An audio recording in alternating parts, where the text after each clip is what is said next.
ये क्या दे रहा है, 29 दे रहा है।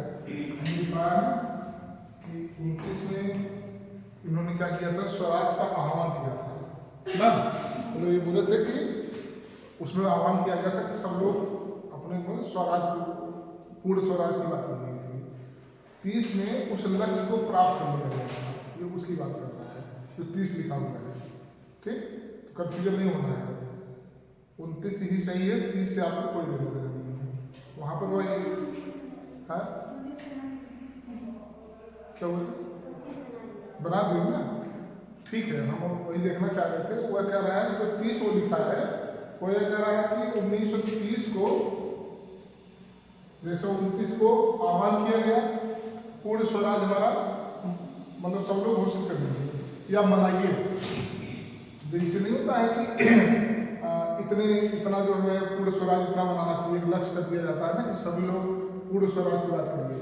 तो कह रहा है कि 30 में लक्ष्य प्राप्त कर लिया गया, मतलब 29 में घोषित किया गया, जो आह्वान किया गया था उसको 30 में प्राप्त कर लिया गया। तो इसमें आपको उलझना नहीं है, आपको लाहौर अधिवेशन 1929 इसके अध्यक्ष हुए थे जवाहरलाल नेहरू। इस अधिवेशन में 3 चीजें हुई थी। एक तो तिरंगा झंडा पहली बार फहराया गया था और अपने देश को गणतंत्र या गणराज्य घोषित किया गया था। तीसरा क्या था, पूर्ण स्वराज की बात की गई थी, मतलब बात की गई थी और वहीं से पूरा आह्वान किया गया था, मतलब घोषणा की गई थी कि सभी लोग पूरे देश में क्या करें, पूर्ण स्वराज की बात करें। ठीक, हम लोग अब विशेषता पढ़ रहे हैं। अगली जो विशेषता होगी,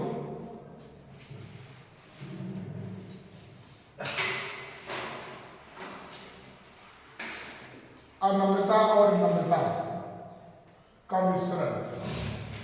क्रम क्या है, बता दें कौन सा क्रम है विशेषता में, छठवां लिखवाना लिखिए, जल्दी लिखिए। अनम्यता और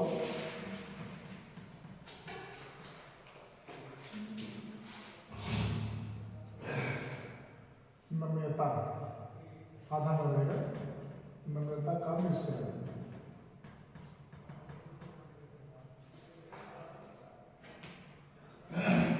इसका मतलब ये हो गया कि हमारा जो संविधान है, ये नम्यता और नम्यता का मतलब होता है कि परिवर्तनशील और अपरिवर्तनशील। कुछ मामले में हमारा जो संविधान है अनम्य है, मतलब कठोर है, उससे परिवर्तन नहीं हो सकता या नहीं किया जा सकता। और कुछ मामले में हमारा जो संविधान है वो नम्यता है, मतलब नम्य है। हम जब चाहें, जैसे चाहें, अपनी सुविधा और आवश्यकता के अनुसार उसमें संशोधन और परिवर्तन कर सकते हैं। तो इसलिए कहा जाता है कि जो हमारा संविधान है अनम्यता और नम्यता का क्या है, मिश्रण है। लिखिए इसमें, हाँ लिख सकते हैं, कठोर और लचीला लिख सकते हैं, लेकिन थोड़ा सा ये एक नया टाइप नाम दे दिया है। लिखिए इसमें थोड़ा लिख लीजिए।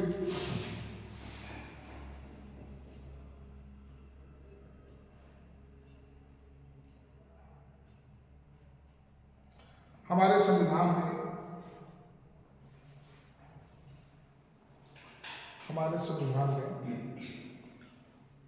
परिवर्तन के हिसाब से,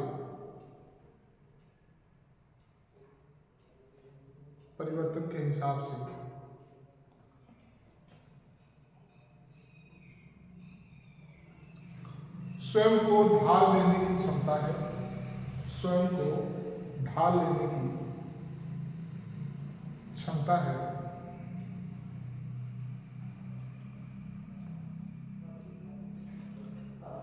अभी तक का मतलब क्वेश्चन 2025 लिख देना। अभी तक हमारे संविधान में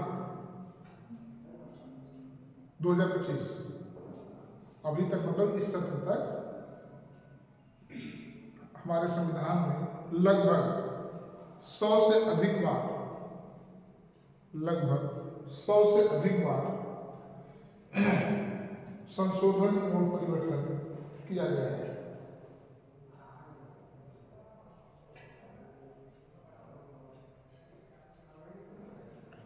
और यह परिवर्तन नहीं, यह संशोधन आज भी जारी है।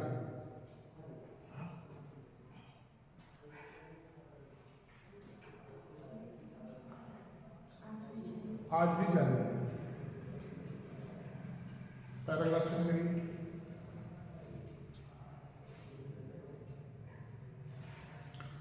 दूसरी तरफ संविधान में कुछ भागों में परिवर्तन करना, संविधान में कुछ भागों में परिवर्तन करना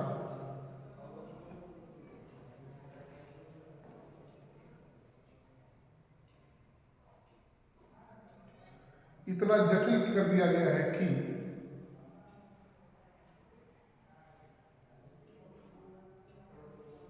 इतना जटिल कर दिया गया है कि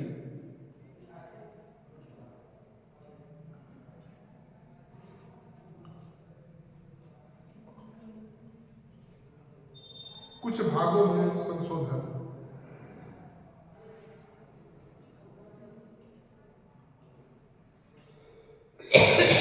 नहीं हो सकता।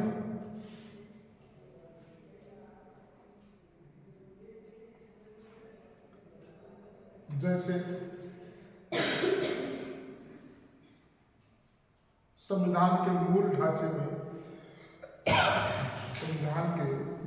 में ना कोई संशोधन हो सकता है ना परिवर्तन हो सकता है।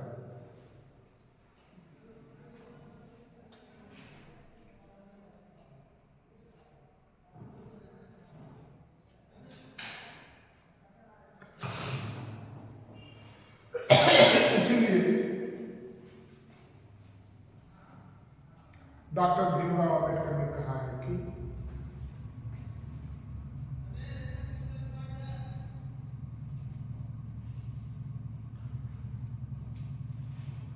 भारतीय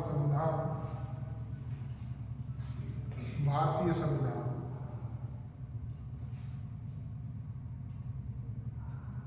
कठोर और लचीले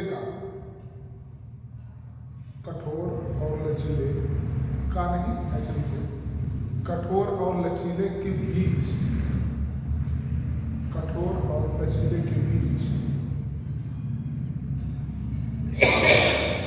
एक अच्छा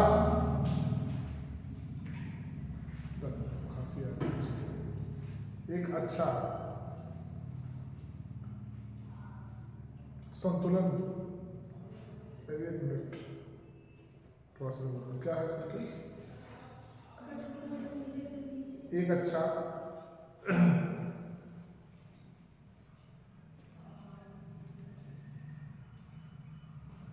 संतुलन स्थापित करता है।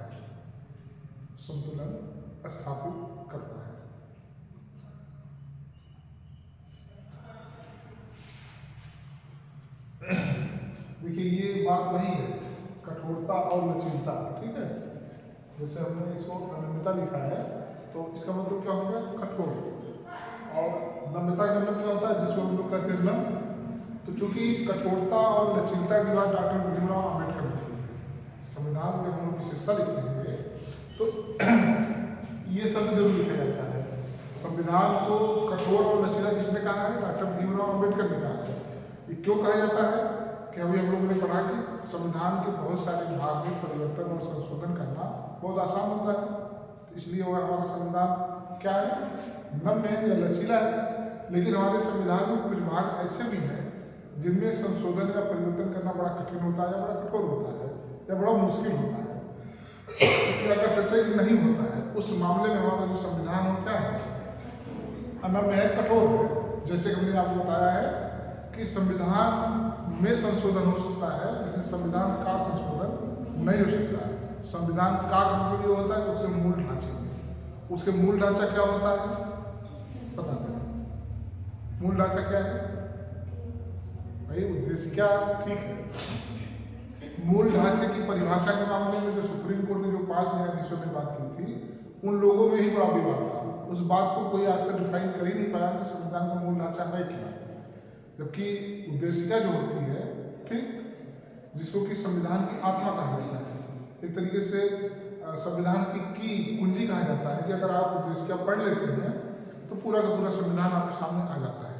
कुछ लोगों ने उसी को मूल ढांचा कहा, फिर भी मूल ढांचा क्या है पता नहीं। हम लोग इतना कह सकते हैं कि संविधान में संशोधन परिवर्तन संभव है, हो सकता है, लेकिन संविधान के मूल ढांचे में कोई परिवर्तन नहीं हो सकता। यह केशवानंद बनाम केरल राज्य का एक मामला है, वो अभी आज तक निस्तारित नहीं हुआ है। जब निस्तारित होगा तो हम लोग भी पढ़ेंगे। अगला हेडिंग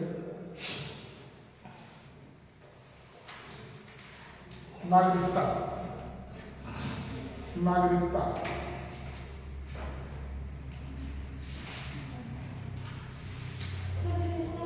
हाँ विशेषता रहेगा, मतलब विशेषता ही रहेगा ना। तुम लोगों ने वो फार्म भरा कि नहीं? SIR का फार्म तुम लोगों ने भरा? SIR को पता ही नहीं, किसी ने पता है? जो निर्वाचन कार्ड बन रहा है SIR को नहीं इधर नहीं बन रहा है क्या?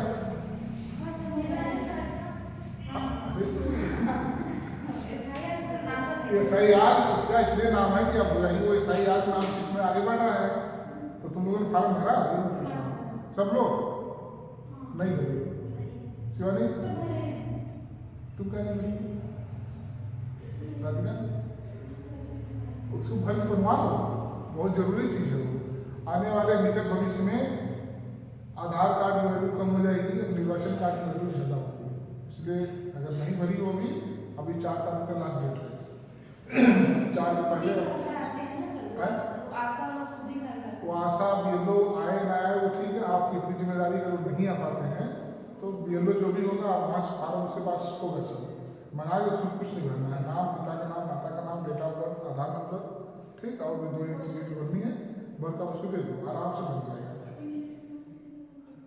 अब तुम्हारा BLO कौन है आपको पता कर लेंगे, सब लोग भर देना, क्योंकि हम लोग इससे पीछे हो जाते हैं तो तुम लोग पता ही नहीं कि भरा जा रहा है। ठीक है, चलिए नागरिकता। नागरिकता रीडिंग हो गई। हमारे यहाँ गहरी नागरिकता है कि दोहरी नागरिकता है? दोहरी कहाँ है? दोहरी नागरिकता कहाँ है? अमेरिका में। दोहरी नागरिकता से क्या मतलब होता है? हाँ, अमेरिका में एक व्यक्ति को 2 नागरिकता है, एक तो अमेरिका की पूरी है और पूरे देश का है, और एक वह जिस स्टेट में रहता है। अमेरिका में कुल 50 राज्य हैं। अमेरिका देश में कुल लगभग बदलता रहता है, लगभग 50 राज्य हैं। जैसे हमारे यहाँ 28 राज्य हैं, हमें 50 राज्य हैं। लेकिन जनसंख्या की अगर हम लोग बात करेंगे तो हमारे उत्तर प्रदेश से कम जनसंख्या पूरे अमेरिका की है। सोचो कि अगर 50 राज्य है और हमारे यहाँ कितना है? चलो 35 है। पूरे अमेरिका देश की जनसंख्या हमारे प्रदेश से कम है। अब सोचो कितने वहाँ कम लोग होंगे, कितने संपन्न होंगे। भाई ऐसी बात है कि 50 राज्य, इसका मतलब कि एक राज्य में कम से कम लोग होंगे, हमारे यहाँ ज़्यादा से ज़्यादा लोग हैं। अब सोचो कि जहाँ पर जनसंख्या कम होती है वहाँ पर लोग कितने संपन्न तरीके से रहते हैं। हमने आपको बताया था कि नॉर्वे और आइसलैंड उधर जो यूरोप के देश हैं, ठंडे प्रदेश, वहाँ कोई मंदिर आपको मिलेगी ही नहीं, कोई मंदिर नहीं मिलेगी। लेकिन वहाँ आपको कोई बेरोजगार भी नहीं मिलेगा, सब लोग नौकरी करने वाले मिलते हैं। हम लोग क्या करते हैं? हम लोग कहते हैं किस्मत खराब थी, नौकरी नहीं मिली। ठीक, भगवान हमारे ऊपर खुश नहीं, नौकरी नहीं मिली। तो अगर वहाँ बिना भगवान सब नौकरी पाते हैं तो ये सब होता क्या है? ये साधन और संसाधन डिपेंड करता है। जैसे मान लीजिए कि अभी अगर इस एरिया में 4 फैक्ट्री लग जाए तो 4 अगर लग जाए, अगर एक फैक्ट्री में 200 लोग को भी काम मिल रहा है तो 800 लोग को काम मिला। अगर एक घर से 800 लोग को काम मिला तो 8 घर का काम चलने लगा, 10,000, 12,000, 15,000 आने लगा। तो ये धीरे धीरे इसी वजह से संपन्नता आती है। चूँकि सरकार क्या करती है? आपको संसाधन देती है। हम लोग क्या करते हैं? साधन देते हैं। संसाधन मतलब कि मशीनरी उनकी रहेगी और मेहनत हमारा रहेगा। हम काम करेंगे हमको पैसा मिलेगा। तो जो भी आज विकसित देश हैं वो कहीं न कहीं से वाकई में हमसे आपसे बहुत आगे हैं। और जितने भी यूरोप के ठंडे प्रदेश आप देखेंगे वो खुशहाली के नंबर 1 पर रहते हैं। नॉर्वे और आइसलैंड का नाम ले रहा हूँ, ये पूरे विश्व में लगभग 204 देश हैं, लगभग एक आध वाले विश्व होता रहता है। तो अगर उसमें भी आता है ना कि कौन सबसे गरीब देश है, कौन सबसे अमीर देश है, कौन सबसे खुश देश है, कौन बहुत परेशान रहता है, तो नॉर्वे और आइसलैंड ये दोनों हम पूरे विश्व के सबसे खुशहाल देश हैं। खुशहाल मतलब ये नहीं हम ये रोता नहीं होगा, लेकिन खुश है, मतलब हमारे यहाँ की तरह उनके लालच नहीं है, इनका टाड़ काट लो, उनका छीन लो, ये कर लो ना।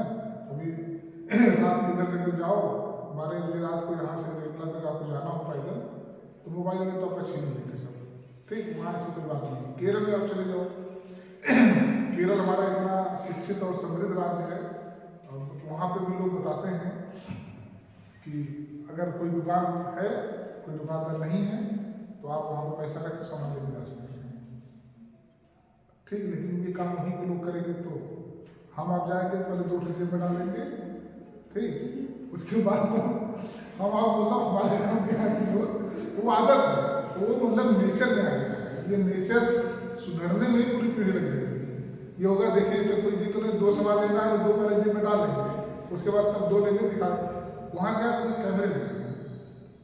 तो सारी चीज़ें हैं, लेकिन अमेरिका में इतनी संपन्नता है, नौकरी है, पैसा है, वहाँ पे आप ऐसा नहीं करप्शन नहीं होता है, होता होगा लेकिन कम पैमाने पर होता है। हमारे यहाँ बड़े पैमाने पर होता है। इसके 2 कारण हैं, एक तो हमारे यहाँ जनसंख्या बहुत ज़्यादा है, दूसरी क्या है गरीबी और बेरोजगारी बहुत ज़्यादा है, और तीसरा क्या कि संसाधन की कमी है। अगर हम लोग बात करें अभी प्राइवेट काम करने की, तो आप अगर चाह जाए, जैसे दिल्ली बॉम्बे की लड़कियाँ जो हैं या लड़के ही देख लो, लड़कियां जैसे 17-18 साल की होती हैं, वो किसी न किसी कंपनी में काम कर लेती हैं, ठीक। तो उसका कारण क्या है, उनको यही मोहनगंज जाना है, हनुमानगंज जाना है, और शाम को 8 घंटे बाद 12,000, 15,000, 18,000 लेके चले जाना है। यह काम अगर यहाँ भी अगर वो फैक्ट्री हो जाए तो आप भी कर सकती हो ना। भाई सबके मन में इच्छा है, लेकिन मजबूरी है कि है ही नहीं है। अब अगर आपको कंपनी में काम करना है तो आपको दिल्ली जाना होगा, बॉम्बे जाना होगा, जो कि संभव नहीं है। और दिल्ली बॉम्बे में देखेंगे 18 से साल के बाद जब लड़के लड़कियाँ इंटर कर लेते हैं BA-BSc, वहाँ BA-BSc कोई नहीं जानता। वहाँ BA-BSc मैं 10 साल पहले गया था वहाँ पे, तो एक थे बिल्डर पूछे कि भैया से पूछे क्या करते हैं, तो कहीं इलाहाबाद पढ़ाई करते हैं। तो हमको लगा ऊपर जब अभी तो पढ़ ही रहे ऐसे, मतलब 10 साल पहले होता है काम, मतलब उनके यहाँ क्या है 20 साल के बाद लोग कमाने लगते हैं।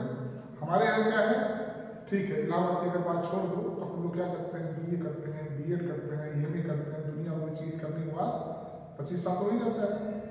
तब तक ये होता है कि वहाँ तब तक 2-4 लाख लोग कमा लेते हैं। तो संसाधन की जब कमी होती है तो गरीबी बेरोजगारी अपने आप बढ़ती चली जाती है। भाई आप जितने लोग यहाँ पे बैठे हो, मुझे नहीं लगता है कि अगर अभी आपको 12 से 15 हज़ार की अच्छी नौकरी, मतलब आसान नौकरी, मतलब कंप्यूटर का काम या इस तरह का काम अगर मिले तो क्या आप नहीं कर सकती हो, बिल्कुल कर सकती हो, लेकिन संसाधन नहीं है। अब दिल्ली बॉम्बे में क्या है, जैसे हम लोग घर से बाहर निकलते हैं मार्केट रहता है, उसी तरीके से मार्केट वहाँ पे कंपनियाँ हैं, फैक्ट्रियाँ हैं, तो अपना गई आधा घंटा में गई अपना काम किया, 8 घंटे बाद वापस चली गई।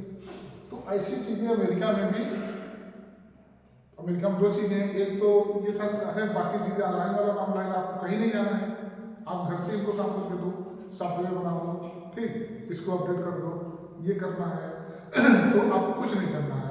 काम प्राचीन ठेका लिया काम कराने का और 5 लोगों को दे दिया कि आप लोग को 1 हफ्ते में ये काम करके देना है। अब चाहे आप रात में करो चाहे दिन में करो, चाहे ऑफिस में बैठ करो, चाहे अपने घर से बैठ करो, ठीक, ये भी आप लोग कमा रहे हैं। तो अभी उतनी बड़ी टेक्नोलॉजी हमारे इंडिया में नहीं है, लेकिन जो बड़े बड़े महानगर आ गए हैं वहाँ पे आप देखेंगे कि ये संसाधन जो है कि वहाँ के लड़के लड़कियाँ अगर चाह रहे हैं तो काम पा रहे हैं, काम कर रहे हैं। हम लोग चाह के भी नहीं कर पा रहे हैं, संसाधन नहीं है, और उतनी हमारी क्षमता नहीं है कि हम किसी लड़की को, किसी अपनी बेटी को बॉम्बे के लिए भेजें कमाने के लिए, दिल्ली भेजें। एक तो जमीन गवाही नहीं करेगा, दूसरे हमारा कल्चर गवाही नहीं करेगा, होता नहीं सब चीज़ें। कि अभी अगर आप अभी मान लो किसी कोई इसमें से चली जाए, कहाँ होंगे, दिल्ली में काम है या कमाने के लिए, दुनिया के लोग नाथ रिश्तेदार, अरे भैया ये क्या, अरे मतलब इतना ताना इतना व्यंग मारेंगे कि फोन करके बुला लिया जाएगा, चौथी वापस आ जाओ। ठीक ये होता है ना। वहाँ से कुछ नहीं है, कारण क्यों नहीं है, सबके घर में किया जा रही है, तो क्यों व्यंग कोई मारेगा। और यहाँ पे भी व्यंग वही लोग मारते हैं जो कहा जाता है ना कि आदमी तभी तक ईमानदार है तो उसको चोरी करने का मौका नहीं मिलता है। चोर सब है लेकिन मौका नहीं मिलता है। वो भी चाह रहे हैं कि हमारी बेटी जाके काम करे, लेकिन बात वही है ना कि कहा जाता है कि बिल्ली के गले में घंटी कौन बांधे, आगाज कौन करे, और आगाज करने वाला जो सबकी बातें सह लेता है, सुन लेता है, वो मजबूत हो जाता है, और नहीं सह पाता है तो उसको वापस बुला दिया जाता है। फिर वही कहानी हो जाती है, खाना बनाओ, रोटी बनाओ, खा जाओ, सो जाओ ना। ये सारी चीजें यहाँ पे क्या है, देखो संपन्न अगर कोई देश है तो वहाँ पे ऐसा नहीं कि कोई एक फैक्टर काम करता है। किसी भी चीज को मजबूत होने में बहुत फैक्टर काम होते हैं। सबसे पहला तो होता है विश्वास, चाहे लड़का हो या लड़की हो, गार्जियन को पूरी ये विश्वास होना चाहिए कि हमारी जो लड़की है या लड़का है तो ठीक जो तौर तरीका वो तौर तरीका सबसे पहला नंबर तो ये होता है। उसके बाद फिर हमारा कल्चर डिपेंड करता है, फिर डिपेंड करता है कि हम रहते कहाँ हैं। तो ये अमेरिका वगैरह में क्या है कि लोगों को धीरे बाप में बता रहे हैं, हमारे यहाँ की सबकी बात हुई है, वहाँ कोई खाली नहीं है, सब वही खाना बना के खा करना, मतलब कोई बड़ी नौकरी कोई छोटी नौकरी, मतलब सब बिजी रहते हैं। मैं अपने घर की बात नहीं कर रहा हूँ, सबकी जगह की बात है, जो लोग भी अगर होंगे आपके भी तो। लेकिन हम लोग क्या करते हैं, अभी देखो यहाँ से आया था ना कि आपको आइना देना है, यहाँ क्या क्या हो रहा है, फ्लिपकार्ट वाला, ठीक अभी जॉब कर रहा है। तो इसका मतलब हमारे आपके मन में भी चाहत है, इच्छा है कि भाई अगर लोकल में कहीं 12-15 हज़ार की नौकरी मिल जाए 7 घंटे 8 घंटे में, कोई बुराई नहीं है। लेकिन संसाधन नहीं है, संसाधन नहीं है तो हम लोग दूर नहीं जा पा रहे हैं। तो इस तरीके से अमेरिका वगैरह में जो संपन्नता है, जो विकसित देश है, तो उनके अंदर क्वालिटी है। एक तो सबसे बड़ा चीज आवागमन का जो साधन होता है वो बिल्कुल एकदम प्रफुल्लित रहता है कि अगर आप हनुमानगंज से यहाँ से अगर आपको इलाहाबाद निकलना है तो 10 मिनट का रास्ता है तो आप 10 मिनट में ही पहुँचोगे, 11 मिनट नहीं लगेगा। भाई मेट्रो में अगर आप बैठती हो बिल्कुल एकदम एग्जैक्ट टाइम है, सेकंड के हिसाब से चलती है। और ठीक अभी हमें आपको निकलना हो इलाहाबाद तो क्या करोगे, आधा घंटा आप बताएंगे, शास्त्र ब्रिज में जाम लग गया, 2 घंटा वही आप खड़े हो गए, उसका कोई निराकरण नहीं है। हनुमानगंज में पता लगा जाम लग गया, तो वहाँ पे क्या है कि अब उनको पता है कि हमें 9 बजे ड्यूटी में जाना है तो हमें 8:50 में यहाँ से निकल लेना है, क्योंकि हमको 10 मिनट पहुँच जाएंगे। और हमें आप क्या होगा, 8 बजे भी निकलेंगे तो भी डर रहेगा कि यार कहीं वहाँ न जाऊँ कहीं वहाँ न जाऊँ, और जाम में नहीं जाता है। तो बहुत सारी चीज़ें ऐसी होती हैं कि जो किसी भी देश को विकसित समृद्ध बनाने में अहम भूमिका निभाता है। उसमें साधन होते हैं, संसाधन होते हैं, और एक तो बाकी कल्चर भी हमारा होता है कि हम लोग किस कल्चर से आए हुए हैं। तो आइए लिखते हैं सर, जैसे भारत को डेवलप बनाने की कोशिश कर रहे हैं तो फिर इन सब चीज़ों पर काम करने की जरूरत है कि बेरोजगारी को हटाया है, यहाँ पे मतलब इतनी सुविधाएं हैं लोग अपने आसपास काम। वोट अगर आप संपन्न हो जाओगे तो वोट कैसे दोगे, बात अभी आई ना। 10,000 पे बिहार की सरकार पूरा वोट खरीद ली, समझो मेरी बात। अगर आप संपन्न होते, आप समृद्ध होते, अमीर होते, तो इस 10,000 का आपको कोई मतलब होता? फिर आप किसको वोट देते, जिसका आपको मन करता। आप 10,000 पा गए, ठीक, तो आप क्या हो गए, आप दबाव में आ गए, प्रेशर में आ गए कि हम जिसका प्रेशर दिए वोट उसी करेंगे। तो अब जब ये बताओ कि कोई सरकार बिना नौकरी दिए 5,000 10,000 दे करके अगर सरकार पे आ जा रही है तो नौकरी आपको क्यों देगी। यूपी में 2019 में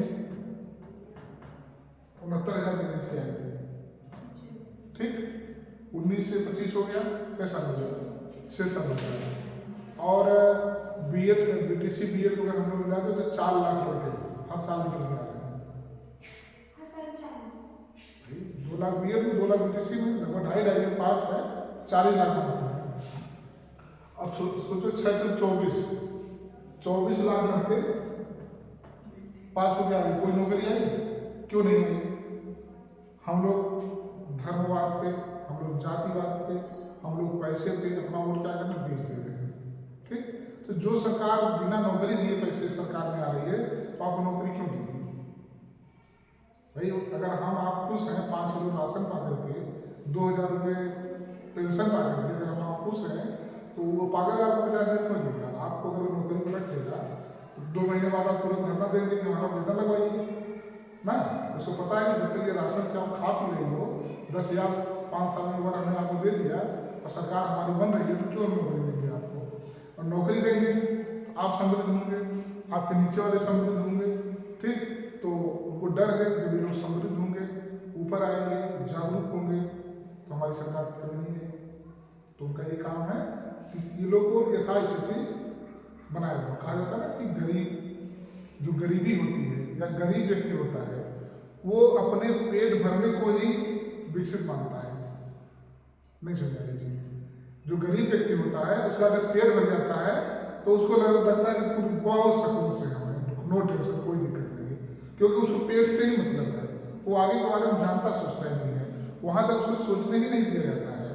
और जो ऊपर का तबका है, जो 15 से 20% लोग हैं, वो तरह तरह के भौतिक सुविधाओं का क्या लेते हैं, आनंद लेते हैं।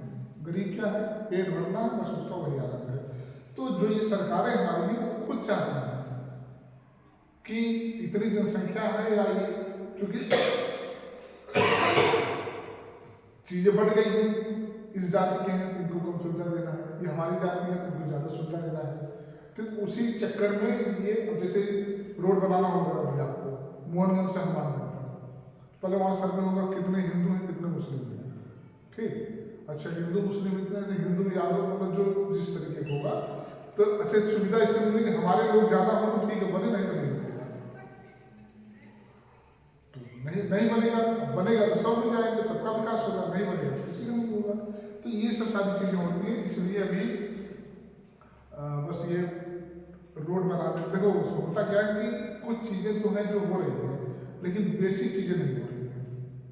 जो बेसिक चीज़ें जो मूलभूत आवश्यकताओं की पूर्ति करता है, जिससे हमारा एक व्यक्ति जब नौकरी करता है तो वह व्यक्ति और उसके साथ 2-4 नीचे के व्यक्ति लोग उसके सहायक होते हैं, मतलब उसके नौकरी से अपना काम चलाते हैं। लेकिन जब नौकरी नहीं मिलती तो हम लोग क्या, राशन और ये आपको महीने का पेंशन, इसी से हम लोग क्या करते हैं, इसी को हम लोग सोचते हैं बहुत अच्छी सरकार है, यही हम लोग विकास समझते हैं। विकास है, गरीबों का पेट भरना ही उनके लिए विकास लगता है। तो हमारे लिए जब हमको राशन मिलता है, 2,000 रुपये मिल जाता है, तो हम लोग उसी को विकास समझते हैं। लगता है कि हमारा देश बहुत अच्छा चल रहा है। और जो 2-1%, 3% लोग सोचते हैं ऊपर जाने के लिए, वो आगे निकलते हैं।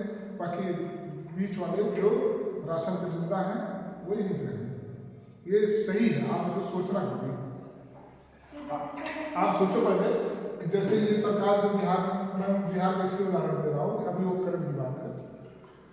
अब जैसे महिलाओं की वहाँ जो शिक्षा है, मुझे 40% के आसपास, मुझे नहीं पता है, 40 के आसपास है, 40-40 के आसपास। इसका मतलब कि शिक्षित महिला है, शिक्षा। देखो पढ़ना और शिक्षित होना दोनों अंतर है। आप ऐसे समझो कि मान लो कि 40% ही हैं, चलिए 100 में, ठीक 100 में 40 शिक्षित हैं। अब इसमें आपको क्या लगता है कि जैसे शिक्षित हम लोग उसको कहते हैं 7 साल से ऊपर का वह बच्चा जो लिखना पढ़ना जानता हो, उसको हम क्या जोड़ा जाता है, शिक्षित है। अभी अगर शिक्षित की हम लोग बात करें तो गांव में देखेंगे कि डिग्री लोगों पर बहुत है, लेकिन शिक्षित नहीं है।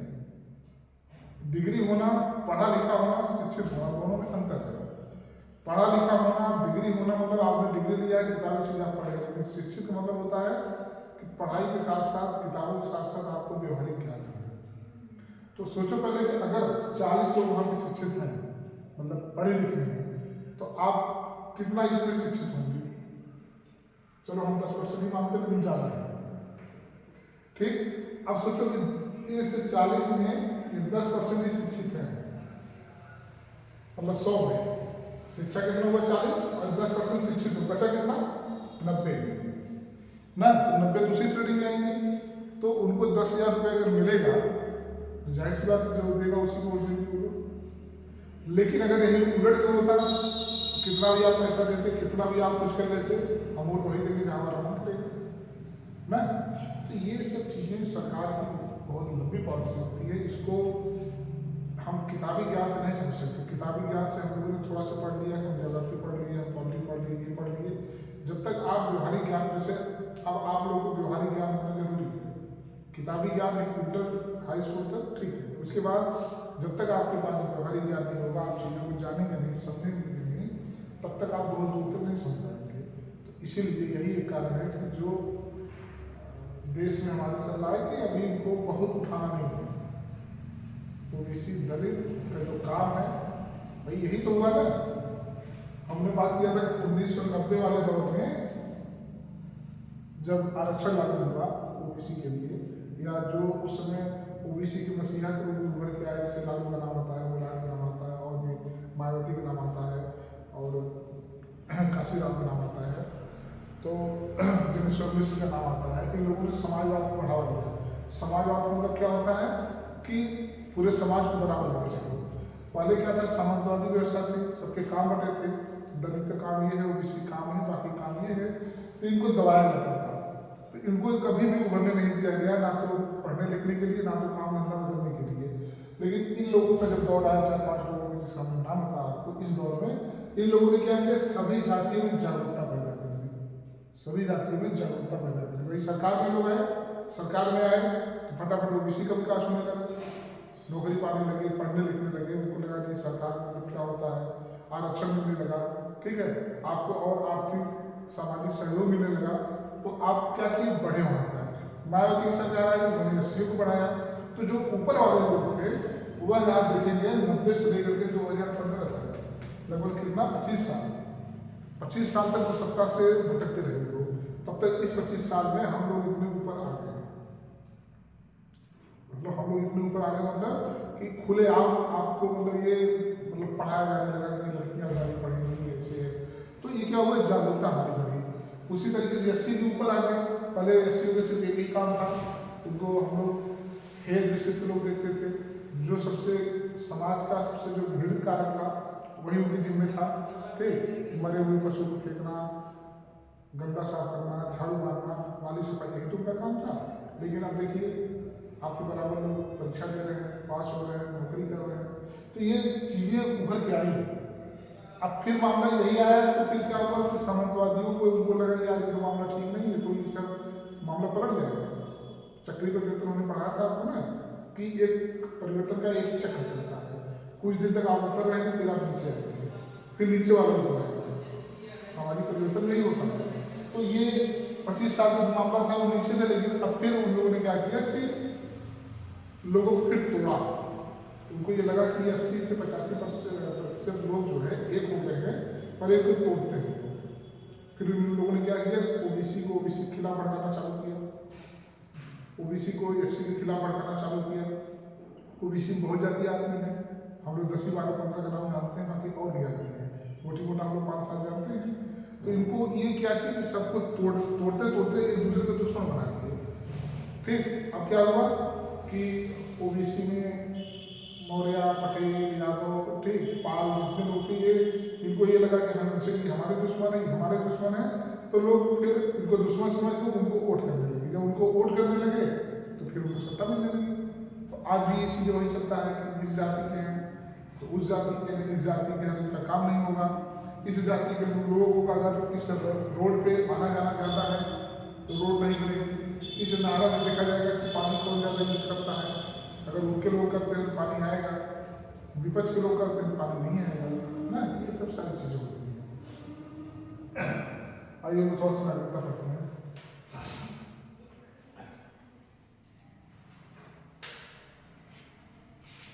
लिखे नागरिकता, भारत में एकल नागरिकता का प्रावधान है।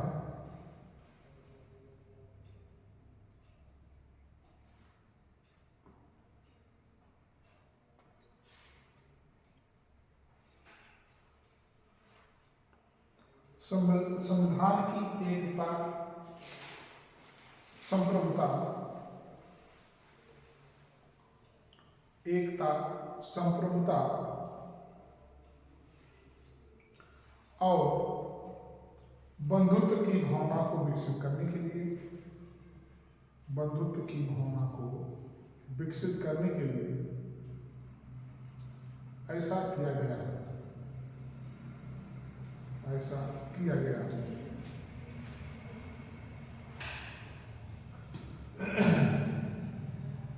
अगला मूल अधिकार।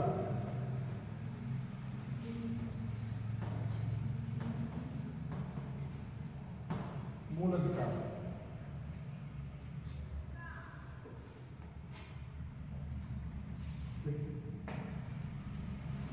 मूल अधिकार भारतीय संविधान की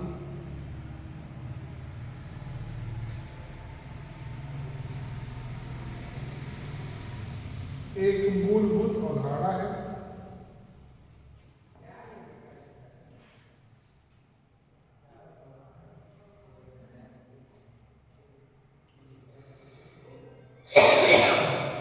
मूल अधिकार व्यक्ति के मूल अधिकार व्यक्ति के और व्यक्ति के नहीं, इसे लिखिए, व्यक्ति और समाज के लिए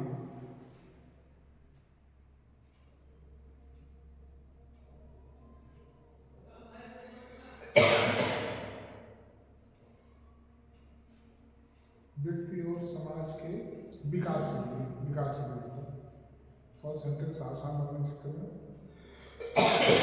क्या लिखिए मैं बताओ। व्यक्ति और समाज के विकास के लिए हाँ, आवश्यक है।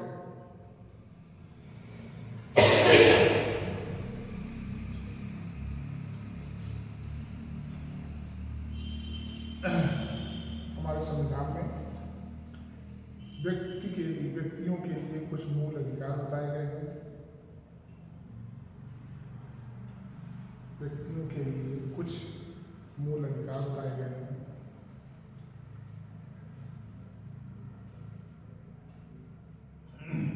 जिनका पालन करना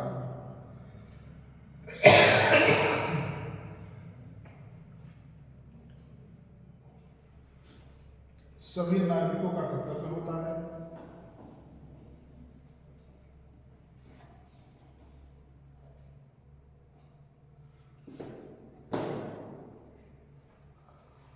अगर इसका उल्लंघन होता है तो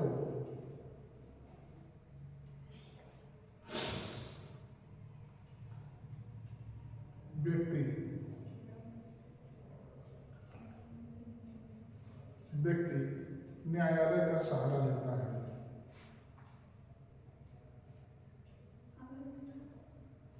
व्यक्ति अगर इसका उल्लंघन होता है तो व्यक्ति न्यायालय का सहारा लेता है।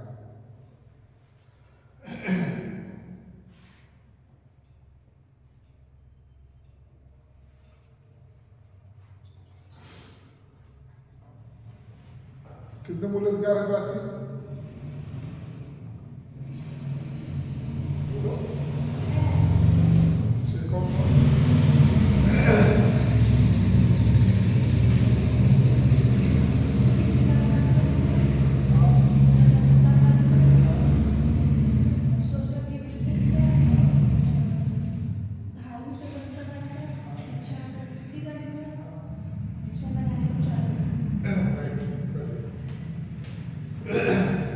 ये क्या है, हमारे मूल अधिकार है। ठीक, ये तो मोटी मोटा हो गया। इसमें अभी अलग अलग आर्टिकल करके हैं, संविधान और अनुच्छेद करके हैं। अभी मूल अधिकार का टॉपिक पढ़ना है। तो ये कह रहा है कि हमारे संविधान में मूल अधिकार की बात की गई है। मूल अधिकार संविधान की महत्वपूर्ण अवधारणा है। ठीक, और इस मूल अधिकार से व्यक्ति और समाज का दोनों का सर्वांगीण विकास होता है। नैतिक विकास होता है, बौद्धिक विकास होता है, सामाजिक विकास होता है। और जब कभी किसी भी स्थिति में, किसी भी कंडीशन से अगर हमारे मूल अधिकारों का हनन होता है, उल्लंघन होता है, तो हम लोग कहाँ जाते हैं? कोर्ट जाते हैं। मतलब कि मूल अधिकारों के उल्लंघन में कानून की व्यवस्था की गई है। आप न्यायालय जाएंगे तो आपके मूल अधिकार को फिर बहाल किया जाएगा। मूल अधिकार क्या होता है? मूल अधिकार वो होता है जो एक व्यक्ति का अपना खुद का अधिकार होता है। जैसे बोलने का अधिकार, अपनी बात कहने का अधिकार, रोने का अधिकार, ये सब आपको मूल अधिकार है। सोना जो जरूरी है, कहीं भी पूरे देश में आना जाना, कोई भी काम करना, किसी से दूर मतलब संबंध मतलब रखना, चाहे किसी भी धर्म का हो, ये आपका क्या है, आपका मूल अधिकार है। अपने धर्म का पालन करना, हमारा जो भी धर्म है उससे जो भी तौर तरीके हैं, प्रतीक है, उसका पालन करेंगे। और हम अपनी मनपसंद के शिक्षण संस्थान में पढ़ने का जो हमारा अधिकार है वो हम करेंगे। समानता की बात की गई है कि कोई भी, चाहे वह उम्र के आधार पर हो, चाहे लिंग के आधार पर हो, सभी लोग देश में बराबर हैं। ऐसा नहीं है कि ये बड़े हैं तो इनके लिए कम कानून होगा, इनके लिए ज़्यादा होगा। कोई महिला है, पुरुष है, तो हमारे यहाँ समानता का अधिकार है। अगर हत्या करने पे फांसी की सजा है तो चाहे वो महिला हत्या करती हो, चाहे पुरुष हत्या करता हो, फांसी की सजा ही दी जाएगी। इसलिए कानून के मामले में हमारे यहाँ समानता का अधिकार है। शोषण की बात अगर हम लोग करते हैं तो इसमें यह है कि हमारे संविधान में प्रावधान किया गया कि हमें किसी से कैसे काम लेना है। हमें यहाँ बोलता है कि बेरोजगारी और बेकारी,